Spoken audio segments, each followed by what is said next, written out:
É um bate-papo, né? Sejam bem-vindos, pessoal, ao Papo de Professor, nosso podcast que hoje vai abordar um tema do momento. Vamos falar sobre Chernobyl. E para nossa mesa redonda, eu tenho alguns convidados. Gostaria de chamar o professor Kaká, professor de Biologia. E aí, pessoal, tudo bem? Professor Fernando. Boa tarde, galera, tudo jóia? Fernando, professor de Geografia.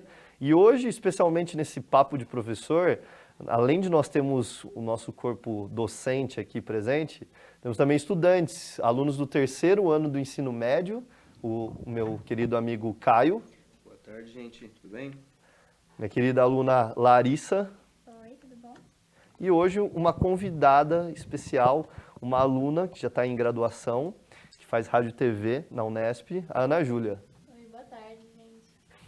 Gente, hoje nós vamos então abordar, como foi falado, vamos falar sobre Chernobyl. Nós temos vários assuntos, temos a parte geopolítica a ser abordada, temos a parte física a ser abordada e, claro, né, não deixar de falar sobre a série. Então nós vamos conversar com cada um dos nossos integrantes aqui, ver a opinião de cada um sobre isso e acrescentar. Primeiramente eu queria chamar o professor Fernando e conversar com ele, assim, pedir uma explicação bem legal sobre como é que estava esse clima político da região lá de Chernobyl, da usina que veio a explodir e matar várias pessoas direta e indiretamente. Professor Fernando. A gente não pode esquecer que ali, né, naquela época, na verdade, o sistema socialista ele já estava bastante fragilizado por conta de várias coisas que aconteciam, que rolavam dentro do próprio sistema, burocracia do sistema, muita crítica internacional, a falta de informação que o mundo de cá, né, o mundo ocidental tinha em relação ao bloco socialista, né? Tanto que os países que compunham esse bloco socialista junto com a União Soviética, eles eram chamados de cortina de ferro, né? O que muita gente às vezes também acaba fazendo confusão e pensa que a União Soviética era a cortina de ferro, quando na verdade cortina de ferro era um nome que a gente dava aqui no mundo ocidental para todos aqueles que compunham o bloco socialista, né? Então, quer dizer, nós tínhamos na verdade aqui muito pouca informação do que acontecia lá dentro, né? Já no final do sistema socialista, ali já no fracasso, na derrocada do socialismo, né? Que começa principalmente a partir das reformas na União Soviética, a gente já tinha alguma informação do que acontecia ali dentro, tanto, né, que quando aconteceu o acidente de Chernobyl, nós já tivemos assim pelo menos uma repercussão internacional, tá? Coisa que durante muito tempo, no período anterior ao acidente de Chernobyl, foi escondida, né? Porque na verdade não era interessante para o bloco socialista que aquilo que era, por exemplo, defeito, aquilo que não dava certo, aparecesse para o mundo capitalista e vice-versa. Com né? certeza, com certeza. Inclusive aqui, no lado capitalista, havia um isolamento em relação aos países socialistas, tá? Denominado cordão sanitário. Tá? Que é uma coisa que a gente, quando estuda, né, a velha ordem mundial, a Guerra Fria, a gente acaba abordando bastante. Tá? Eu acho que é legal a gente fazer assim, um bate-papo lembrando um pouco da questão geopolítica internacional. Né? Afinal de contas, o acidente em Chernobyl acontece dentro da União Soviética, né? União Soviética que foi o grande bastião do sistema socialista, ou seja, o pilar que sustentou o socialismo, né, desde 1922. Tá? Depois aí foi seguido por China, Cuba, né? Vários países da Europa Oriental, tá? Do Sudeste Asiático também. Legal, professor Fernando, a gente costuma geralmente ouvir Chernobyl e não prestar atenção a essa parte geopolítica da coisa, né? Muita gente fala Chernobyl, o que aconteceu? Radiação, né? E foge de ver essa guerra que estava sendo travada. Então, por isso que eu queria agora chamar um aluno do ensino médio e ver como é que assim, é a visão dele sobre esse assunto. Caio, você pode dar uma visãozinha aí pra gente? Com certeza. Bom, a minha visão que eu tenho é que é o seguinte. O socialismo, como eu tinha conversado com o professor Fernando, quis esconder também esse incidente para não mostrar as falhas do sistema socialista ao capitalismo. Como ele disse, essa falta de conhecimento de que o Ocidente tinha no que acontecia, de tudo, e vice-versa também, para não ter uma falta de, como eu posso falar, de vantagem para cada lado, porque eles queriam esconder aquilo lá, mas não foi possível. Pela magnitude do acidente, em menos de um dia, em menos de 24 horas, a radiação tinha atingido até a Suécia. Então, praticamente não deu para esconder um incidente tão chocante, Tão grave, né? num período que eles conseguiriam. Então, eles conseguiram apenas conter o local do acidente com um sarcófago de chumbo e tal, Aham. com metais pesados, como concreto, para conseguir tentar conter o máximo da radiação para não atingir os povos vizinhos. Essa foi o que eu consegui entender no que Ter eu divisão, li, né? isso, Ao ter divisão ensino no que eu médio. li, fora a parte da guerra, claramente. É. Isso foi o que eu consegui entender, assim, para não atingir o povo da área. Legal.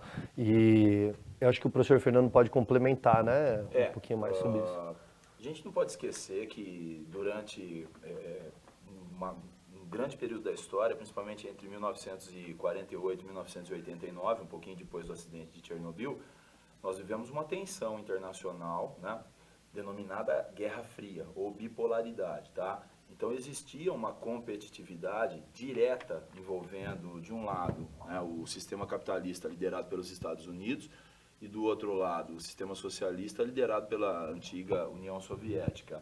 E nessa Guerra Fria, nessa bipolaridade, existia uma corrida armamentista, existia uma corrida espacial, né?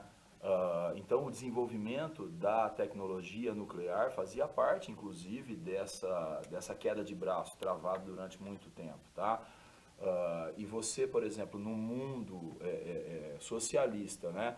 Você deixar transparecer um acidente envolvendo energia nuclear, é horrível. mostrar para o mundo capitalista, né, que você não domina a tecnologia que eles já tinham desde o final da Segunda Guerra Mundial, que, aliás, né, os Estados Unidos praticamente terminam a Segunda Guerra Mundial jogando 2 bombas atômicas em cima do Japão. Né? É verdade. Então, quer dizer, você mostrar para o mundo que em 86, né, 40 anos depois do final da Segunda Guerra, você ainda gera um acidente dessa proporção, tá? Então, quer dizer, eles realmente tentaram Com certeza. cobrir.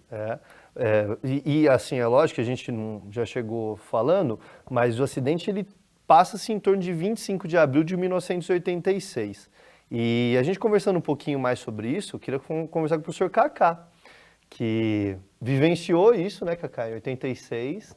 Sim. Chegou a ver nos noticiários. Vivenciei isso até como vivenciei o acidente que aconteceu nos Estados Unidos, Em 3 Mile Island. 3 Mile Island, Isso. que foi em 79. Foi antes.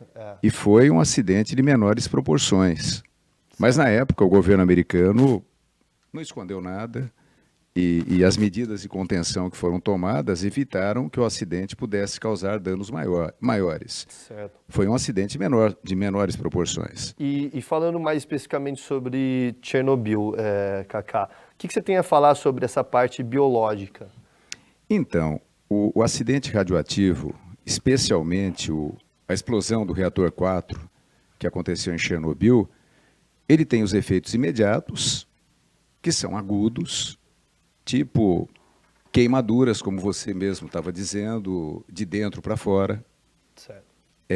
Efeitos gastrointestinais, diarreia, vômito, efeitos de anticoagulação, cai muito o número de plaquetas e a partir daí a pessoa tem hemorragias que podem levar à morte. Mas gradativamente, além desse momento agudo da radiação, que a pessoa acaba sentindo, se ela está próxima ali ao local. Né? Ela sente em função desses efeitos aí de ardor, de vômito, etc. Como foi em Goiânia, inclusive. Exatamente. Em Goiânia, Um ano depois, 1987, lá num ferro velho, um catador lá de reciclável, né? Ele pegou um negócio brilhante, levou para a filha. De um material odontológico. Né? Sim, sim, de um equipamento de radioterapia lá de uma clínica abandonada. E a partir daí era um negócio que brilhava, o Césio 137. No momento, algumas horas depois já começaram os efeitos da radiação. Sim. Que sabe, efeitos agudos, de passar mal, eles foram procurar socorro, ninguém sabia exatamente o que estava acontecendo.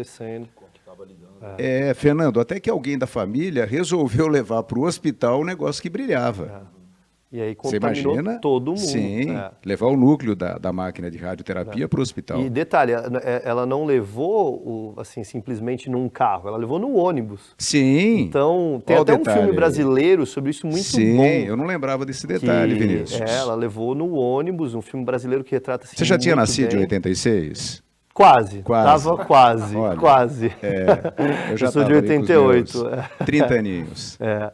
Enfim, mas esse efeito biológico realmente é um grande detalhe.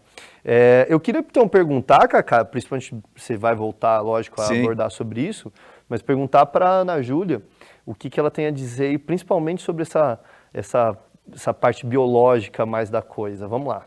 É interessante observar, entender um pouco para essas reações de radioatividade, entender de como que começa isso, né? E a gente tem aí, a gente pode falar da fissão nuclear, que é até um tema bem recorrente em vestibular.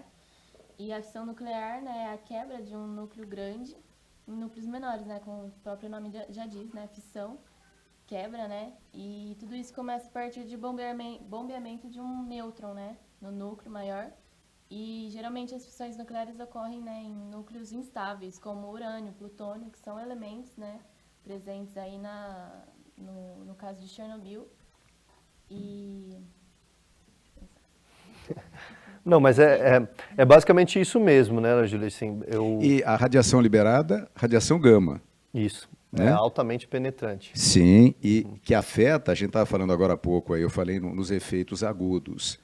Tem os efeitos crônicos, que é a alteração do DNA. E aí, um detalhe importante que é bom a gente falar.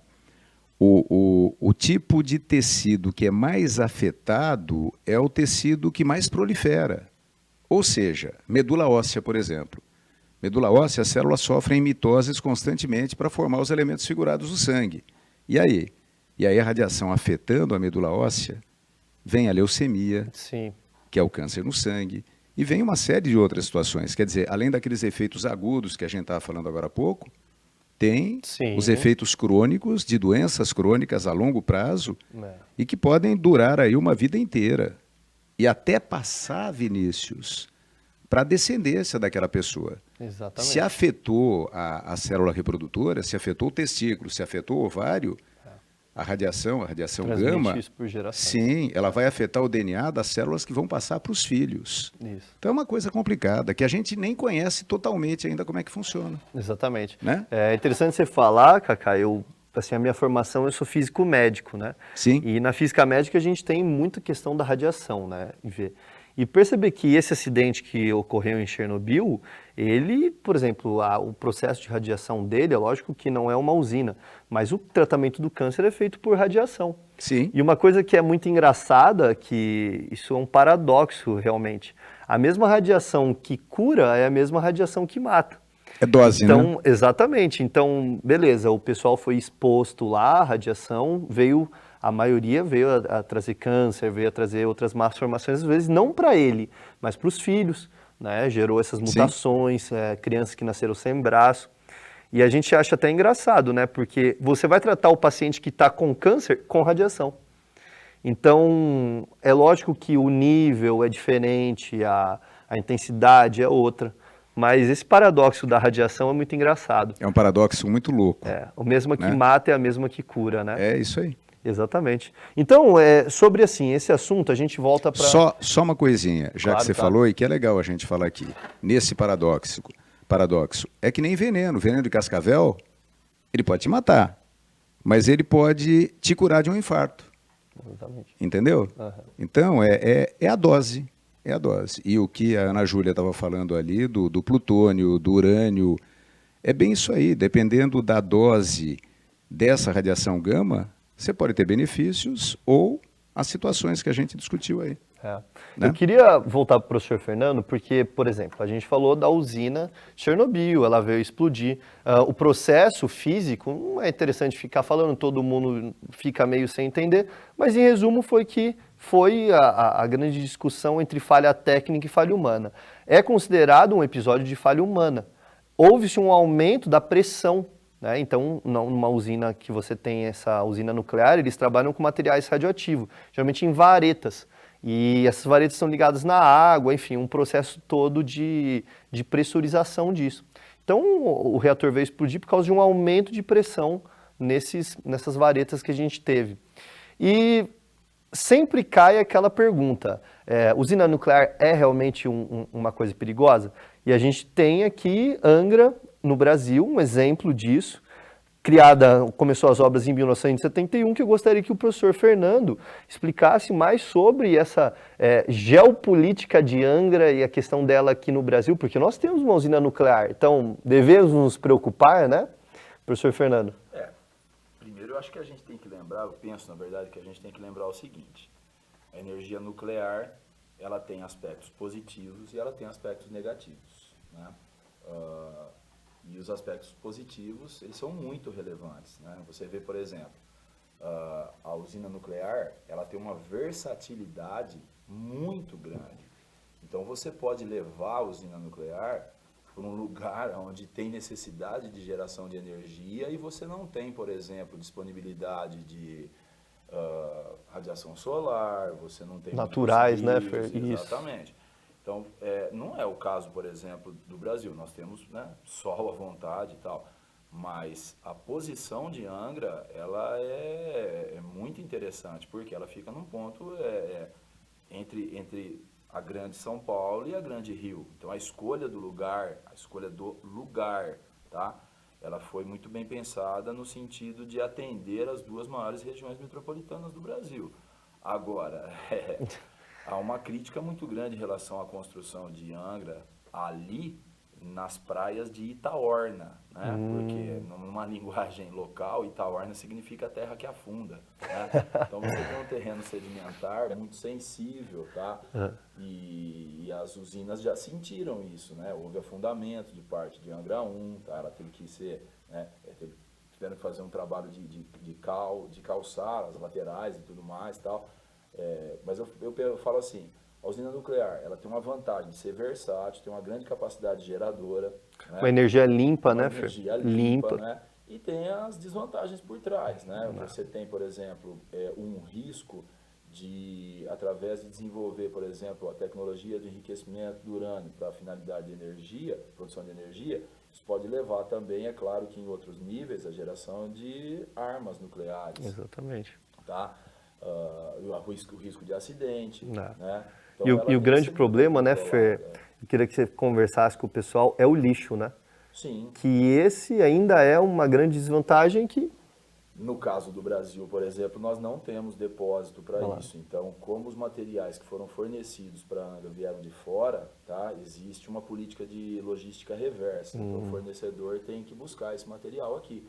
O que muitas vezes não acaba acontecendo de imediato. Então, o material acaba ficando muito tempo à espera de quem e nunca vem. E não vem, né? Eu queria aproveitar esse gancho e perguntar exatamente para o Caio e para a Ana Júlia, fazer uma pergunta meio assim assustadora. Vocês têm medo da energia nuclear? Sinceramente, eu não tenho medo. Porque no caso de Chernobyl foi, creio eu, pelas fontes que eu tenho lido, que foi uma falha humana. E tendo já esse evento ocorrido, dificilmente eu acho que as pessoas envolvidas na usina de Angra ou em qualquer outra parte do Brasil caiam no mesmo erro de querer botar em teste a usina. Acredito muito, confio muito que eles vão seguir o regulamento de segurança à risca. Então, particularmente, não tenho medo. Então, posso falar uma coisa? Você está totalmente certo. Sabe por quê? O que aconteceu agora recentemente, Caio? Qual usina que foi afetada? Fukushima, sim, Fukushima. foi em 2011. Isso. E Fukushima foi 0 mortes, né? É lógico que teve, a zona está até agora interditada, tem ainda radiação presente lá, mas seguiu como você disse, os protocolos. Então, legal o seu ponto de vista. E para você, Ana Júlia? Eu também concordo com o Caio. Acho que agora é uma situação diferente, um conhecimento diferente, né? Já passaram vários anos. E acho que eles também vão estar seguindo o regulamento, como você acabou de falar. Né? E eu acho importante retomar uma coisa que você falou lá em Fukushima, que eles ainda estão expostos, né? A radiação ela ainda existe, né? Então é importante retomar que esses elementos químicos que foram liberados a partir da fissão, eles têm um tempo, né, de meia-vida.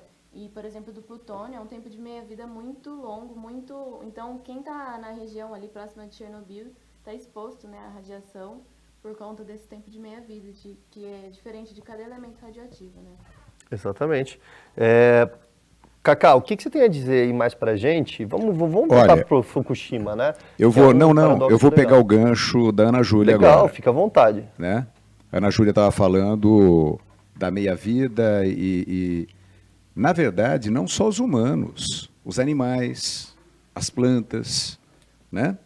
A flora e a fauna têm se recuperado de uma maneira assim surpreendente. Mesmo ali próximo à usina, ao reator, e surpreendeu até o surgimento de um fungo que está fazendo radiossíntese. Olha só. Estava comentando com o Caio antes aqui. A gente conhece a fotossíntese em plantas, em algas, em bactérias, a gente conhece a quimiossíntese em bactérias. Agora, radiossíntese é transformar a energia de radiação em comida. Comida. E esse fungo aprendeu a fazer isso. Poxa. Veja bem, na fotossíntese você tem a clorofila Certo. para absorver a energia da luz. Ele está usando melanina, é um fungo escuro, é uma gosma preta, é um tipo de penicillium e um outro fungo aí, que eles usam a energia radioativa, eles absorvem com a melanina e produzem comida com isso. Então eles estão vivendo ali, dentro do sarcófago que você falou antes. Sarcófago feito aí do quê? De concreto, de chumbo e mais algum material ali para que a radiação não espalhe. Exatamente. Né? Mas quer dizer, a vida se recuperou de uma forma surpreendente. É. Então não é só o aspecto humano, não. É o aspecto de toda a flora, fauna. E tem muita coisa ali que a gente não conhece ainda. De repente, às vezes, um acidente como foi esse daí, ou um incidente, pode levar a descobertas novas em termos de ciência. Legal. Não tem como a gente estudar esse fungo ainda, exatamente o que ele está fazendo. A gente não sabe o mecanismo, porque ele está dentro do sarcófago. Foi um robozinho que foi lá e detectou a existência dele.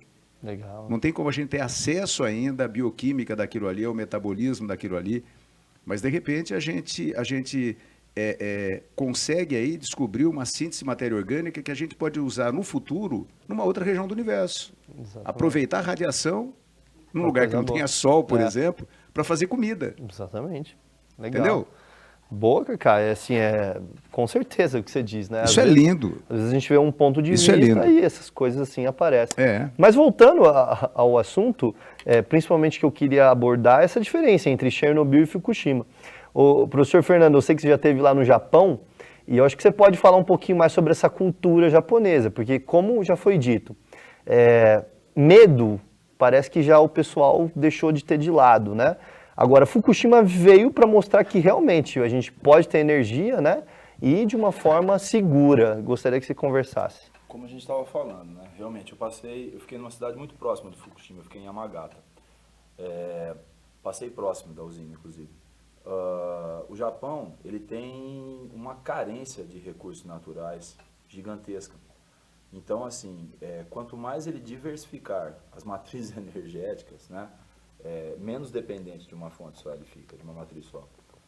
E ele não pode abrir mão da energia nuclear, porque ela representa um percentual muito grande na produção total do país, tá? E o japonês sabe, né, dessa carência, e ele sabe, é claro, dos riscos, né? Mas a questão de segurança no Japão é uma coisa absurda. Né? Vale lembrar, né, Fer, que assim, não foi falha humana, nem falha foi um evento da natureza, né? Foi um tsunami, né? O Japão, na verdade, o território japonês, o Japão ele é formado por cerca de 3.400 ilhas, né? Então você tem 4 ilhas mais importantes, ali é a ilha de Honshu, que é a maior delas, e ele está numa região que é o limite, praticamente o limite de 4 placas tectônicas. Ele está no encontro dessas 4 placas tectônicas, quer dizer, você tem ali dos agentes internos, ali você tem tectonismo, tá? Deslocamento de placa, você tem vulcanismo, né? Você tem a ascensão do material, tá? E você tem abalo sísmico. Então são as 3 manifestações na superfície que vêm de dentro da Terra, tá? O Japão, ele utiliza, né, todas as matrizes energéticas que ele tem acesso, tá? Mas e também tenta desenvolver todo um esquema de segurança para todos esses eventos sísmicos. Mesmo assim é muito complicado, tá? E mesmo porque assim acontece. na verdade são 4 placas tectônicas que se movimentam, isso não tem como você conter, né? E quando eu estive no Japão foi um pouquinho antes do acidente de Fukushima. Eu saí de lá, se eu não me engano, foi no dia 20 de janeiro de 2011. Nossa, né? foi num... E o acidente foi em 11 de março de 2011, tá?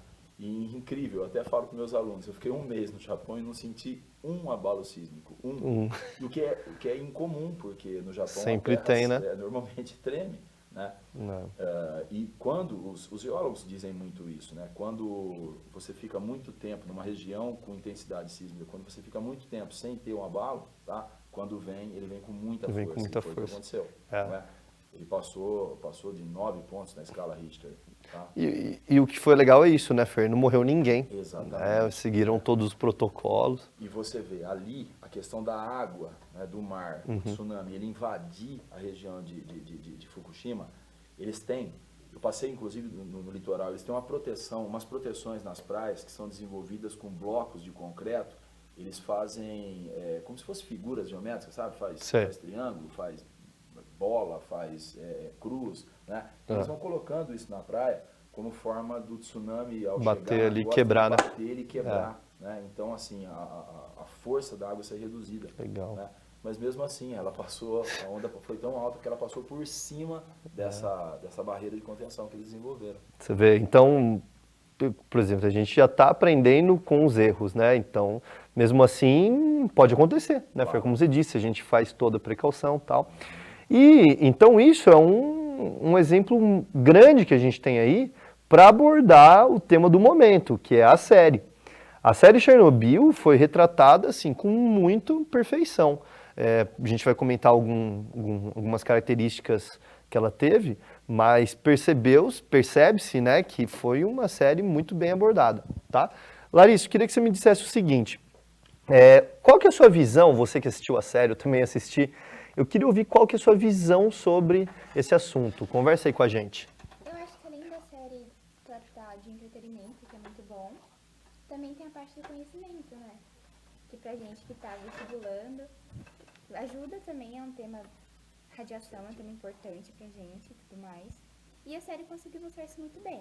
Certo. Uma visão americanizada dos fatos, óbvio.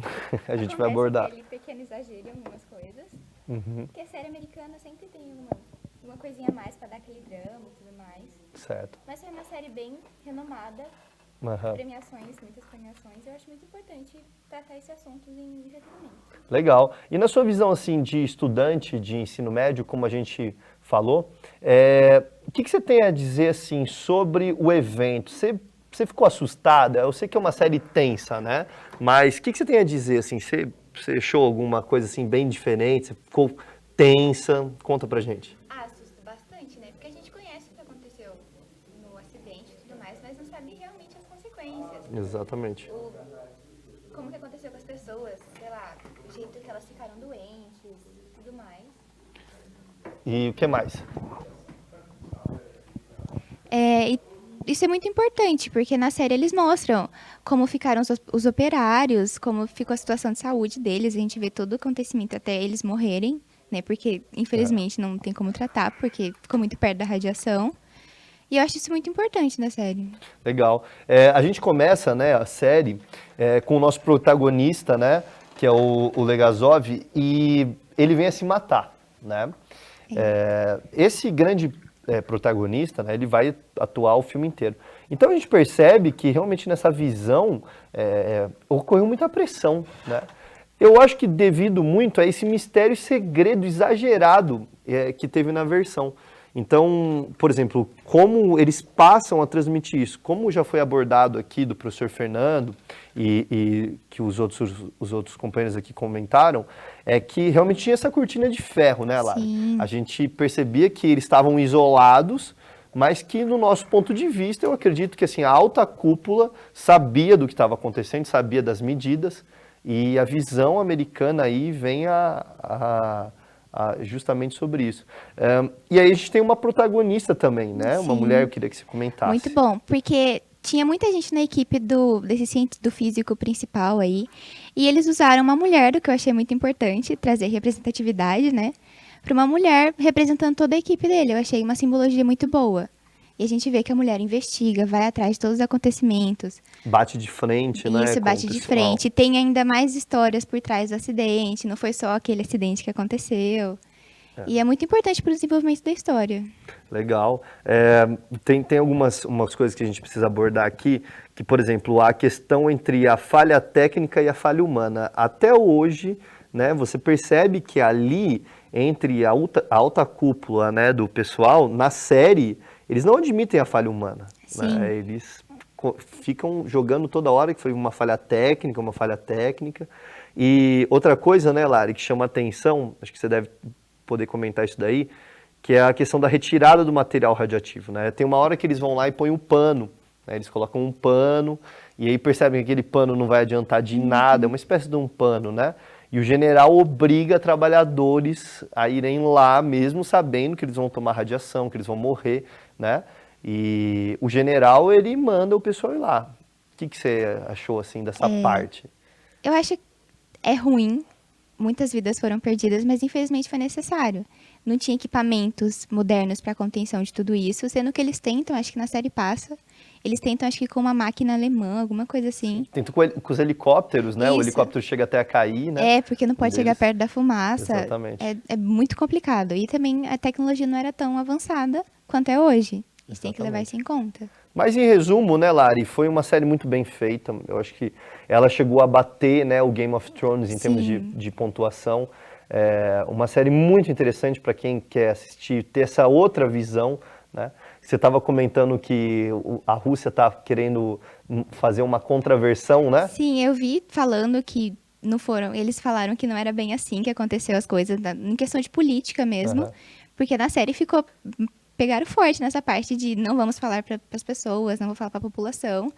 E eu realmente acho que não foi tão forte desse jeito. Pode até ter sido, mas eles não iam querer que a população morresse toda, né? Exatamente, né? Do jeito que foi e a forma que foi, né? Mas legal, eu acho que sobre a série retrata fielmente, então, o que aconteceu, o evento em si. Bom, eu queria as considerações finais, queria ouvir de cada um de vocês aqui o que vocês têm a falar sobre esse tempinho que a gente ficou tratando sobre esses acidentes. Professor Kaká, por favor, palavras finais.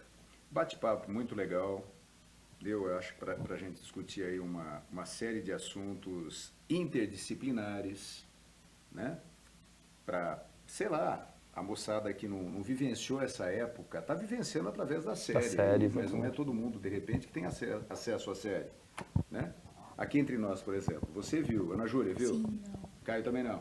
Eu ainda também não vi. Não estão perdendo tempo, vocês estão perdendo tempo. Estou assinudado. Não, verdade, agora vocês precisam estudar, né? Estudar, estão no terceiro colegial. Mas de qualquer maneira, eu acho que pro pessoal dessa geração aí, que de repente vai prestar vestibular agora, eu acho que é legal esse bate-papo, sim. Legal. Tá? Aliás, Beleza. o professor Fernando teve um compromisso aí, teve que sair. A gente agradece a ele Participação. Nossa, o Fernando trouxe um monte de coisa legal. Legal, ótimo. De informação. Que não é abordado em outros vídeos, sim. outros podcasts. Legal. Quando ele falou do Japão, viver no Japão, é abalo sísmico, é vulcanismo, é tudo. Só falta cair um meteoro lá. É verdade. Tomara que não caia, né? E o povo vive feliz. Vive feliz. Em paz. Diferentemente dos russos, né? Enfim, que a gente viu. Caio, consideração final. Sim, eu gostei muito de participar desse podcast, aprendi muita coisa também com o Kaká, Fernando, você mesmo também, Larissa, que viu a série, explicou a parte dela. Assim, coisas que o Kaká disse que eu não sabia também, como fungo, experiência própria do Fernando. Adorei participar, espero participar de próximos. Gostei muito. Legal. Ana Júlia, o que você tem a falar pra gente? Eu acho que esse podcast teve bastante coisa aí comentada, né? Era uma abordagem bem grande. Eu achei muito interessante o que o Kaká falou sobre a biologia aí, porque às vezes a gente vê a radioatividade aí, a radiação como uma coisa negativa e pode ser até que abra portas para coisas boas e um desenvolvimento melhor aí da humanidade, da biologia. E também é um assunto que, Chernobyl, né, é um assunto que nunca morreu, assim, e parece que tem ficado mais forte, cada vez mais com as séries, como a Chernobyl, como o Dark. Então é bem interessante, assim, esse assunto bem atual. Lari, considerações finais. Eu vi meio no susto, né? Mas tudo bem. Mas no susto que é legal. Foi muito bom. Adorei participar. O Fernando com as informações de geopolítica, que é muito importante a gente saber. Não só para o vestibular, mas para a vida também. É uma coisa que a gente tem que saber mesmo. O Kaká com a parte de biologia, que eu particularmente amo. Que eu acho muito importante, que vai trazer avanços para a gente e é nosso futuro, né? Acho que isso é muito importante. Isso aí. Bom, a minha consideração final é que eu não falei no vídeo, mas eu já estive em Angra, já entrei lá na usina nuclear deles e, olha, eu posso garantir para vocês que a gente está seguro até, a não ser que seja um tsunami chegar lá, né, como o Fernando falou, mas graças a Deus, ele já tinha me explicado antes, tá, gente? Não tem umas placas tectônicas igual tem aqui e lá no Japão, então a gente pode ficar mais tranquilo quanto a isso. Acredito também aqui no Brasil a gente está em boas mãos para não ter esse problema que ocorreu lá na Rússia, nesse superaquecimento, tem uma falha humana, o Brasil ele é muito bem equipado com relação a pessoas desse tipo, muita gente experiente, tá? E eu gostaria de me despedir de vocês, dizer que o Papo de Professor fica por aqui e aguardem os próximos podcasts, sempre sugerindo, fazendo críticas, nós estamos à disposição, ok, galera? Um grande abraço e até o próximo.